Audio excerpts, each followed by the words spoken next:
Part 1. Why electric trains feel like magic.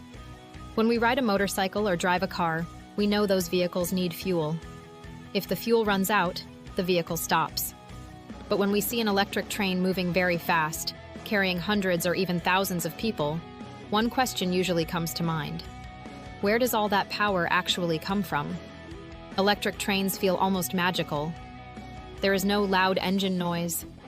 There is no black smoke. There is no giant fuel tank that we can see. But somehow, the train keeps moving at high speed. In some countries, electric trains can even go faster than 300 kilometers per hour. And when you think about it, that is amazing. Because moving hundreds of tons of metal that fast is not easy. Electric trains are one of the best examples of how humans use electricity for mass transportation. The goal is simple: move a lot of people quickly, efficiently, and in a cleaner way. Before electric trains became popular, most trains used steam. Steam trains burned coal to heat water until it turned into steam. That steam pushed pistons and made the wheels move. The problem was that this system was dirty, slow, and expensive. Then diesel trains came along. Diesel trains were more practical than steam trains, but they still made a lot of noise and pollution. So people started asking a different question. What if trains could run on electricity instead?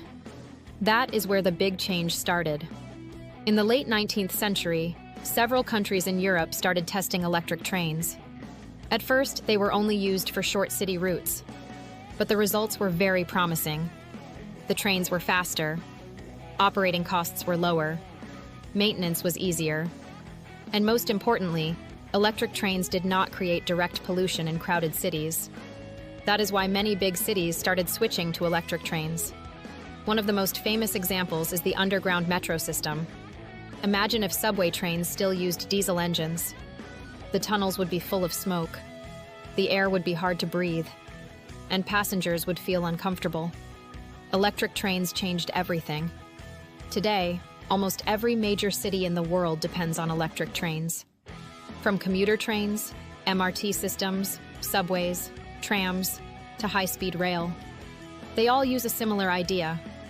They take electricity from outside the train and turn it into movement. And from the outside, it all looks simple. But behind that simplicity, there is a very complicated and very interesting system. Part 2. Where electric trains get their power.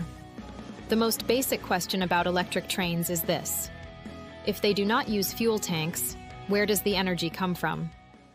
The answer is from an external power system. There are usually two main ways electric trains get electricity.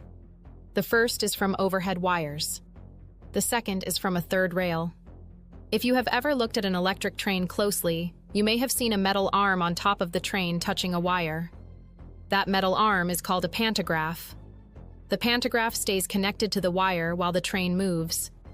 That is how electricity enters the train.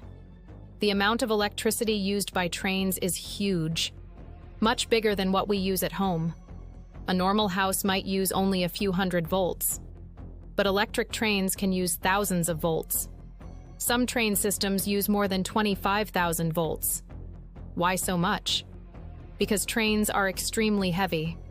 One full commuter train can weigh hundreds of tons, and moving that much weight quickly needs a huge amount of energy. Along the railway, there are special power stations. These stations take electricity from the main power grid. Then they adjust the voltage so it matches what the train system needs. In some countries, the electricity for trains comes from renewable energy.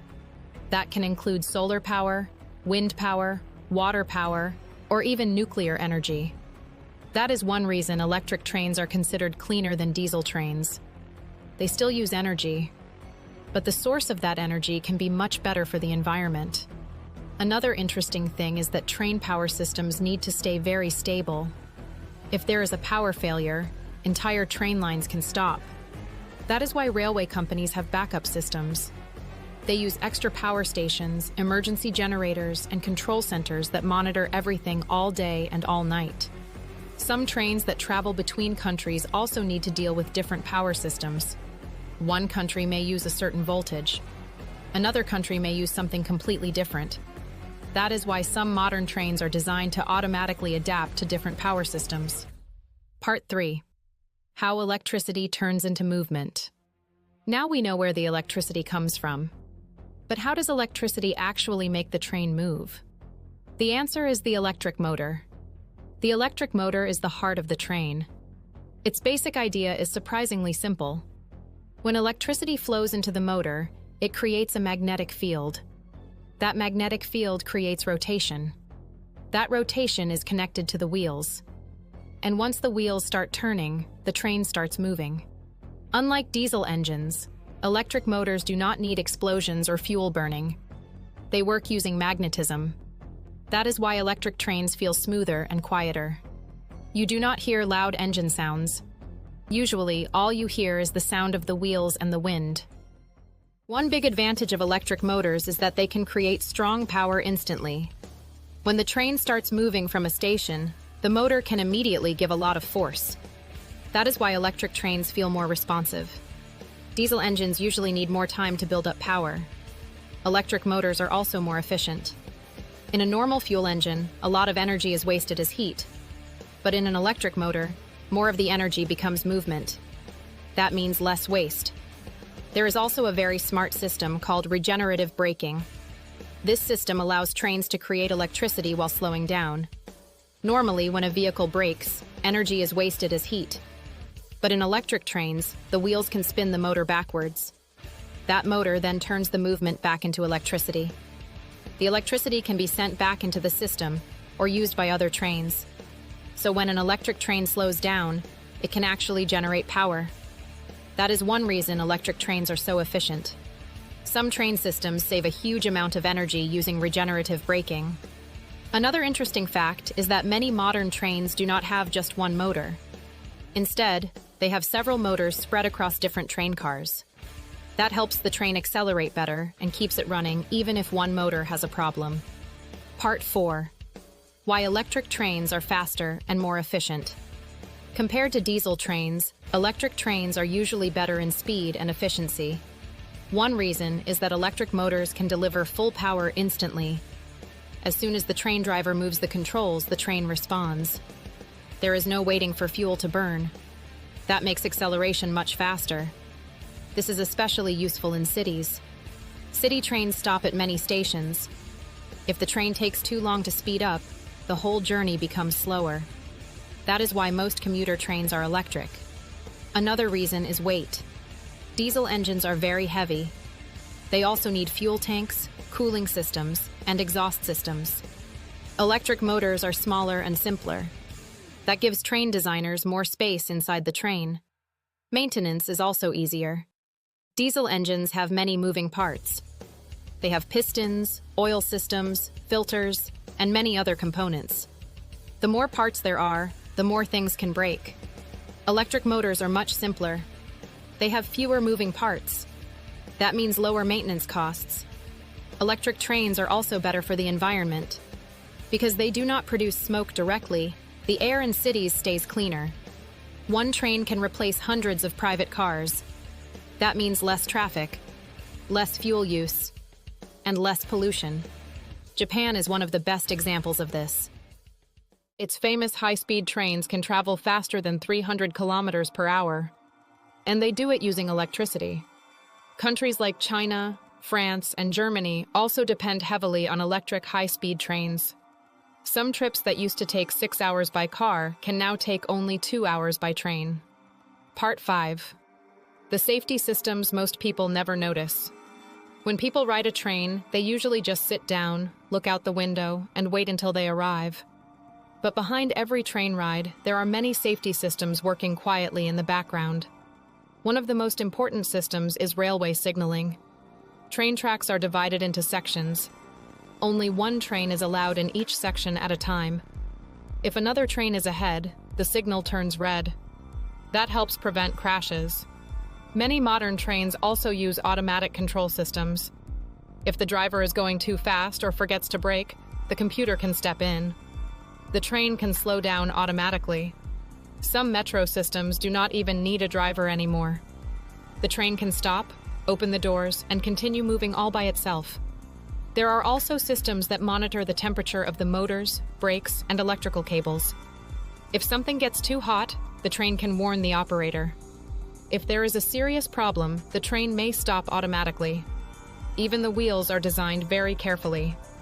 Train wheels are slightly shaped so they stay stable on the tracks.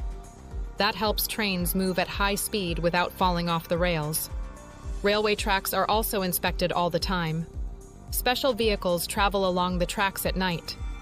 They use cameras, lasers, and sensors to look for cracks or damage. Electric train systems also have lightning protection. Because the power cables are outside, they can be hit by lightning. That is why special protection systems are installed. Without all these safety systems, train travel would not be as reliable as it is today. Part 6. The future of electric trains. The electric trains we see today are probably just the beginning. In the future, train technology will become even more advanced.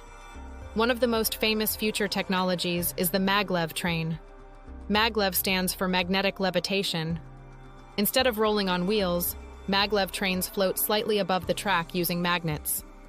Because there is almost no friction, they can travel incredibly fast. Some maglev trains can already go faster than 500 kilometers per hour. That is almost as fast as an airplane during takeoff. There are also trains powered by batteries and hydrogen. These trains do not always need overhead wires. That makes them useful in rural areas where electric rail systems do not exist yet. Artificial intelligence will also play a bigger role in the future. Smart systems may be able to control train schedules, train speeds, and traffic automatically. If one line has a problem, the system could quickly find another route. If too many people are waiting, more trains could be added automatically. Future trains will probably be quieter, smoother, and more comfortable. Seats will improve.